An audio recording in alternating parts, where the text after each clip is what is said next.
Hello, welcome to Guitar Anatomy.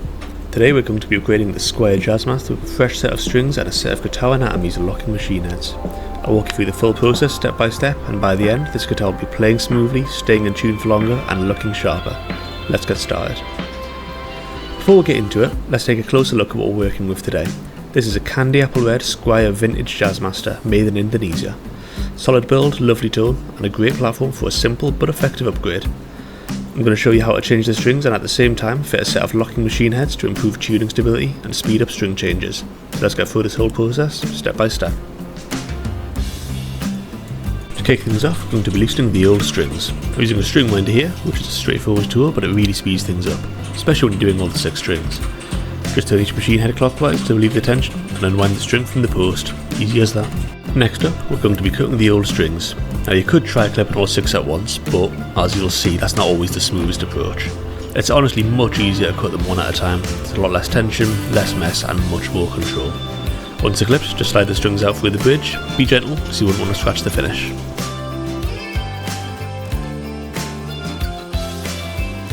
Now that the strings are out, we're flipping the guitar over to get a proper look at the machine heads.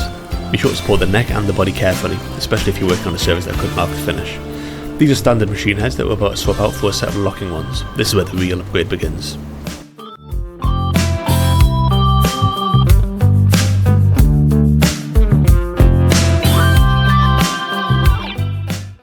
Let's start with moving the old machine heads. This part's fairly straightforward, but it's worth taking your time. Use a properly fitting screwdriver.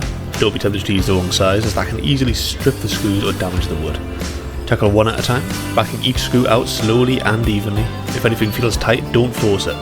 Just apply a bit of downward pressure and let the screwdriver do the work. And while you're at it, take a look at the back of the headstock. Some machine heads leave small marks or finish impressions. That's completely normal, but it's worth knowing in case you ever want to refit the original hardware. And now it's time to open up the locking machine heads we'll be installing. This is a set of our own vintage style Guitar Anatomy machine heads. They're an excellent no-fuss upgrade for anyone looking for better tuning stability and faster string changes. Inside the box you'll find everything you need. 6 machine heads, matching bushings for modern style headstocks, washers and mounting screws. The locking system is simple. Once the string's through the post, you tighten the thumb wheel on the back to lock it. That removes the need for multiple wraps and keeps string changes quick and tidy. It's ideal if you're gigging or you just don't want to faff about. These tuners are designed for reliable long-term use, and installation is quite beginner friendly. Now that I've taken off the old set, we'll fit the new ones. We're reusing the bushings already fitted in the headstock. They suit these machine heads perfectly and it saves time. The set does include bushings in case you're starting fresh or upgrading from a different style, but in this case, everything slots in perfectly. Once each machine head is in place, take a moment to line them up properly. You want to keep them straight, not just for the look, but for the smooth operation under string tension. Use a straight edge, a ruler, or just your eye to get them aligned before moving on.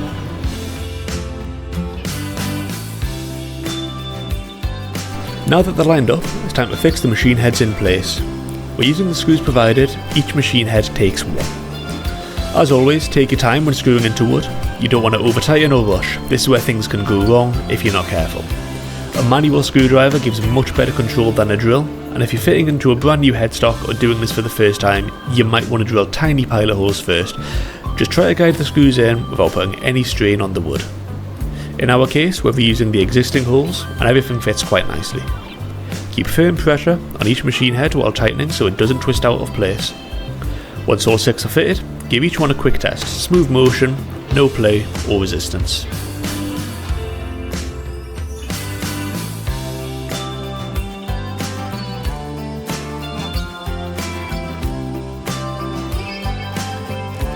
With the new machine heads installed, it's time for fresh strings.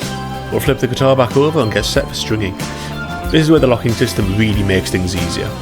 Before we begin, give each machine head a final check to make sure it's secure and aligned, and then we're good to go. We're using a pack of roto yellows for this, 10s, a good balance between flexibility and bite. Open up the pack and make sure each string is matched to the correct position. Start with the low E and work your way up. Thread each string through the bridge. On this model that means feeding from the back, and bring it up through to the headstock. Make sure each string seats properly in the saddle. Sometimes they need a gentle nudge if there's any gunk or wear. With the string through, we're using a hybrid method now. Leave just a touch of slack, enough for half to 1 full wraps around the post. That little bit of wrap helps ease the tension on the string and can add a touch of tuning stability, especially on the wound strings. Once you've got the slack, thread it through the post, wrap it gently and tighten the thumb wheel on the back. No need to over tighten, just firm finger pressure does the job. Once it's locked in, it's going nowhere. Now that we've done the low E, repeat the same steps for the rest.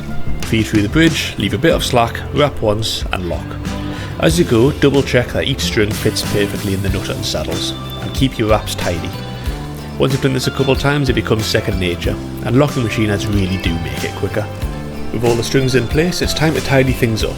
Grab your wire cutters and snip off the excess ends. Trim as close to the post as possible, but be careful not to scratch the finish. Now, tune each string up to pitch. You might notice a little movement in the locking post as the strings settle. That's completely normal. Use a tuner to get everything spot on and give the guitar a quick strum to check it's all seated and sounding right. And that's it. Fresh strings, smooth playability and a clean install of our Guitar Anatomy locking machine heads. Whether you're recording, gigging or just playing at home, this is a practical upgrade that makes your guitar much more stable and much easier to maintain. It's a simple process and once you've done it once, you won't go back. Thanks for watching, and if you're tackling a similar upgrade, we'd love to hear how it goes.